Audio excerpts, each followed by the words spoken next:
Capricorn. Welcome to mid-April. Welcome to the solar eclipse. Welcome to Taurus season.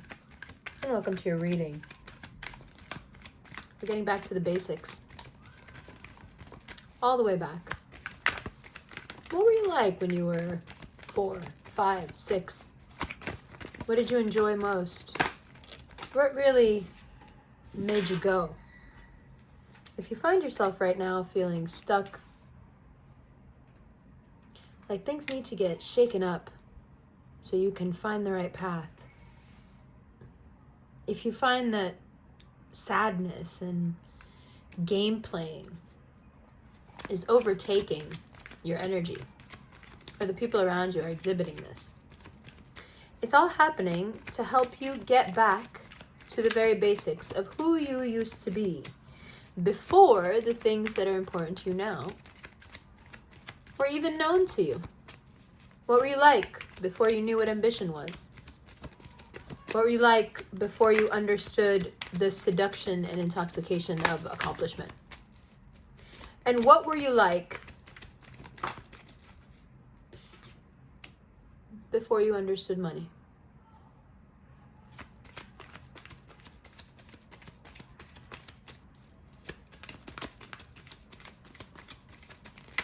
It's a lot to think about.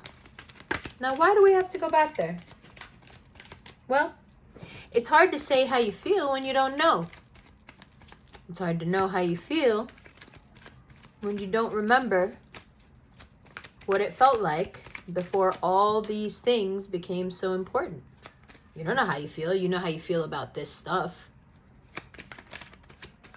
But how do you feel? So first we got to get to a place where you can even connect to that, right?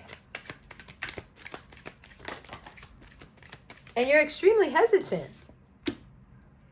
It's not like you're crazy about the idea of going, delving into what it used to feel like to be a child and what you had to go through and what it did to your ego, what it did to your, what you had to go through, what it did to your ego, what parts of you had to leave behind to be able to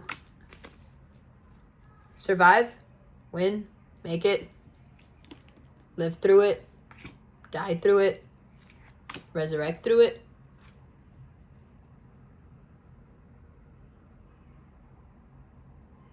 See, what this does is it makes people incapable, or it makes it very hard for people to speak up about what they want. Oftentimes, when Capricorns don't get what they want, they have a very hard time saying that they want it. It's one thing to work for what you want. You're very good at that. It's independent. You do it. You make the plan. You execute it. You put in the hard work and you get it. But having to speak up and tell somebody else you want them, or having to speak up about wanting something that you can't necessarily get your hands on by working at it, it's like in somebody else's hands, it's in their power. Whatever the case is, it's not something that you can work out. It becomes really difficult for you to be able to express that you want it.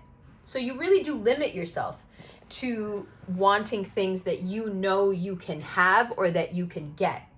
Now, some would think that's very cynical. Others would think, well, that's very practical. And you do tend to be on the sunnier side of things. You have a sunnier disposition. So people would assume that actually this works out pretty well for you. It's like this internal, it's a built-in hedging of bets, if you will, right? I'm not even going to be excited or pursue something that I haven't already calculated out and know that I can have. Because I never want to be in a situation where I have to ask someone for something. Now it's going back into your childhood, for something, and it's not in my control, and they can either give it to me or not give it to me. This is where a lot of your feelings of something good is happening, when is the other shoe going to drop, can come from, right? Because good things, when they were given to me, they were also taken away from me. And that became a bargaining chip, a way to discipline you, whatever it was. But abundance became a weapon, if you will. So now when you're confronted with something that you like, something that you want, inevitably this thing will sink in to it. This color will overtake it of, okay, so now that I'm excited about this thing, now that I'm inspired, now that I feel happy, this thing is feeding me, nourishing me, when is this thing going to be taken away from me? Add to this the fact that we just started Mercury retrograde. So now you have these strange feelings of abandonment, loss, even if nothing's happened.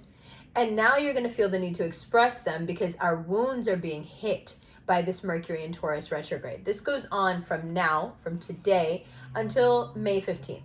Okay? So you have this uneasy feeling. It's making you, it's recollecting, it's forcing this recollection with the very uncomfortable.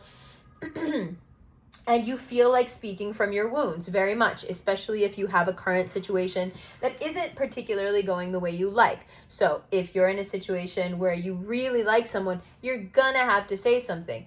But you're gonna have to be real careful about what you say because it's Mercury retrograde and you'll be speaking from your wounds. So if you don't want to speak from your wounds, if you don't want to be totally vulnerable with this person, then don't say anything. But the vulnerability will work. Okay? The vulnerability will work. So it really does depend on how much you're willing to put on the table. That's what's going to get you results, is really putting yourself and putting your feelings out there and saying, you know, I really like you, I want to be with you, I want something serious with you. The thing is, something serious has changed with you. I think you are getting past whatever your personal relationship is with your past. Like what I mean is like your relationship with your parents or your relationship causally, just like superficially with your culture. You're getting past that. You know, your culture is no longer something that is inextricably linked to your parents. Now it's something outside of that. So regardless of what relationship you had with your caregivers, your parents, whoever brought you up, you're looking past that. You want to ground yourself in a more dynamic way. You want more. You want more than your family's told you. You want more than what they maybe even knew themselves. You want more than whatever connection they established between you and your culture, you and your roots, you and your background, you and your country, you and your language, whatever it is.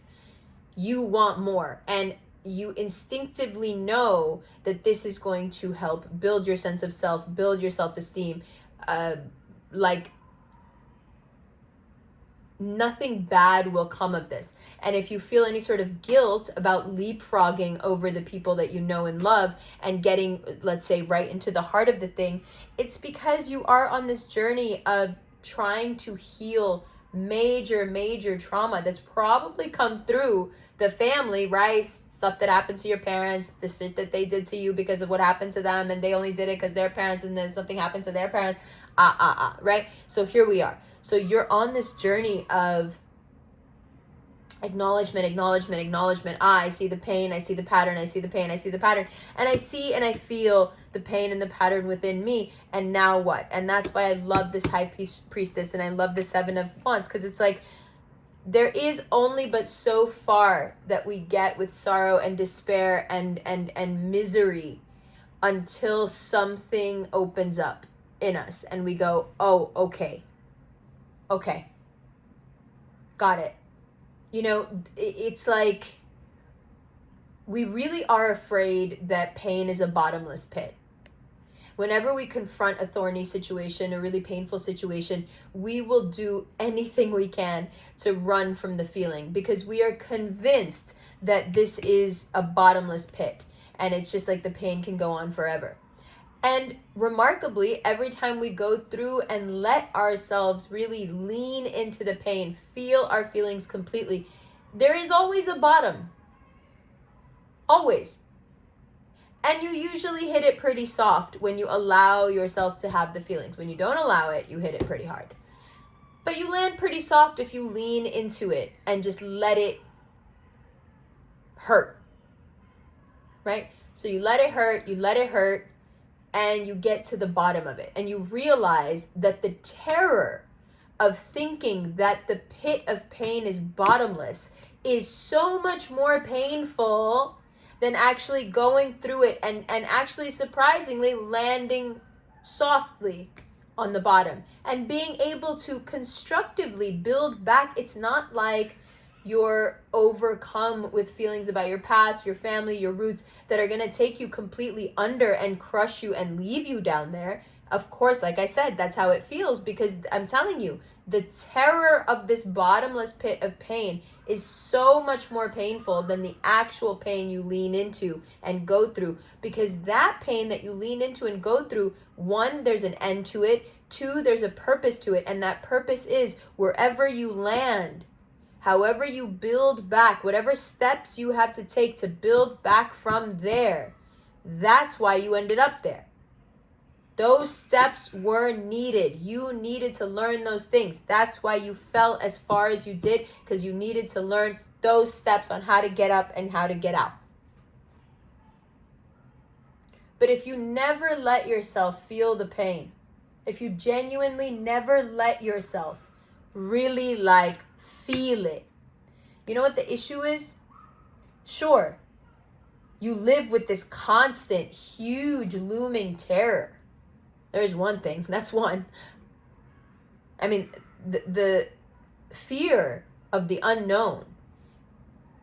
It's unfathomable, right? That's what the fear is. So there's no limit to that fear.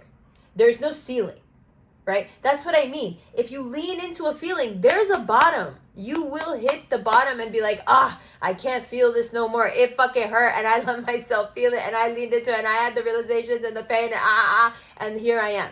But the unfathomable, the unknown, right? That's upward. That, there's no ceiling to that. That can go on forever. So not only are you living with the deep, deep dread at all times of this seething rage, anger, resentment, pain, because it's getting angry, it's getting resentful, because it's not acknowledged, right?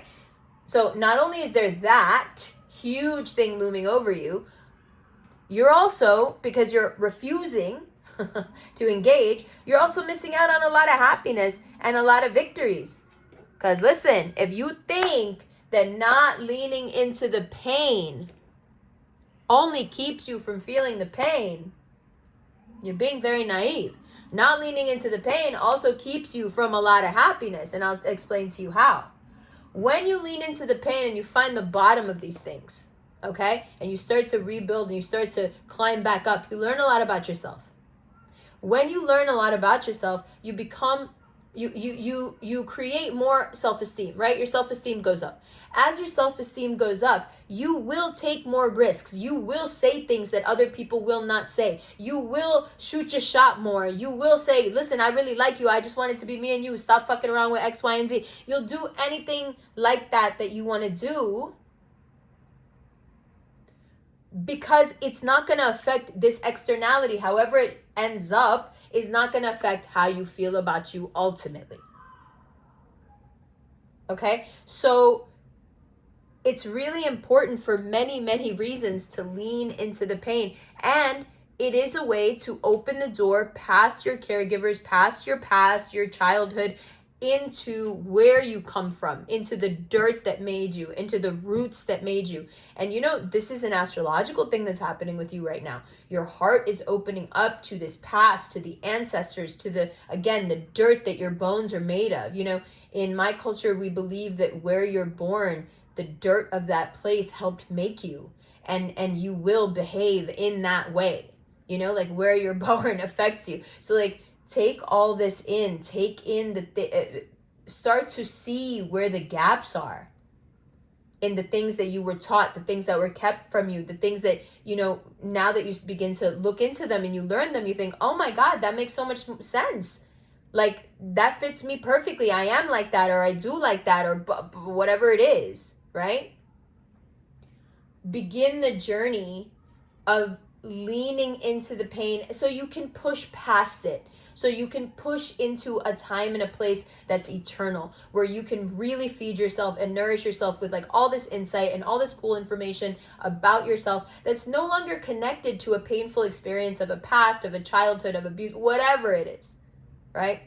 And we can start to draw real power from your roots. That's really important right now, because as you continue to move upwards, it only makes sense that there were other areas of your life that would start to be like, right? Because you did all the things. It's like, I did this, I did this, I did this, I did this. So of course there's going to be something that's like, what about this? Okay, so that's where we are. And that's okay. So whatever emotions you're having, whatever you're unclear about, whatever you're unsure about, you need to understand that it's the lack of acknowledgement that's making everything worse. Once we acknowledge, we can start to work. Once we fall down, we can start to get back up. Being in perpetual free fall, though, no one can fucking help you with that. Like I said, there's no end to it. Okay, so we're going to get out of the unfathomable space, and we're going to get into a space that's much easier to deal with. Which is, damn, this fucking hurts bad. And you let it hurt, you let it hurt, you let it hurt, and boom. And then you start to climb back up, climb back up, climb back up. And as you climb back up, things are going to come up, things you feel, things you want to say, people you want to reach out to. Do it. Do it. Because what's the worst that's going to happen? You already see what the bottom looks like. You understand what I'm saying? You're going to take control of your life by doing this. I love you. I love you. I love you. I'll see you in the extended.